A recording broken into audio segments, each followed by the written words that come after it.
मिठाई वाले ने रेवड़ी को बताया कि उसने बताया कि नन्हे नन्हे बच्चों में अपने बच्चों की झलक देखने के लिए वो ये सामान बेचता फिरता है।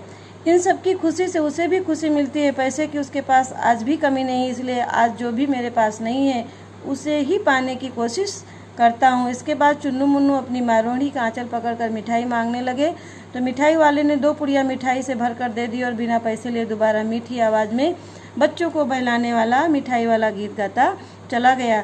तो बच्चों, इस पाठ से हमको ये सीख मिलती है कि समाज में इंसान को सुख और दुख लगे रहते हैं।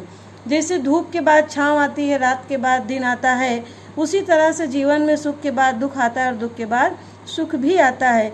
तो इसलिए हमको ना तो सुख में एकदम जो है विचलित होकर के स्वाभिमान में जो है घमंड में आकर के गलत व्यवहार करना चाहिए, ना दुख में परेशान होकर अपने जीवन से निराश होना चाहिए। सोचो कि उस मिठाई वाले के जीवन में कितना बड़ा हादसा हुआ कि उसके बच्चे भी ख़त्म हो गए, उसकी पत्नी भी ख़त्म हो गई, तो लेकिन उसने उस गम में अपने जीवन को बर्बाद नहीं किया। उसने उसको जीवन को नए तरीके से जीने के लिए समाज के अन्य छोटे छोटे बच्चों में अपने बच्चों की झलक देखने के लिए उसने एक नया तरीका अपनाया। बोलो कि वो राजस्थान का सबसे संपन्न व्यक्ति था, लेकिन एक फेरी वाले की ज़िंदगी जीता था और हर 6 महीने पर कुछ न कुछ नया लेकर के बच्चों को जाके खुश करता था और खुद भी खुश होता था।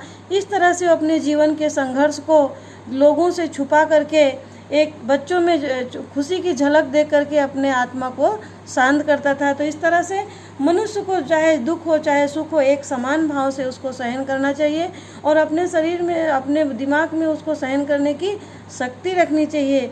यही सब बातें हमको इस पाठ से सीखने को मिलती।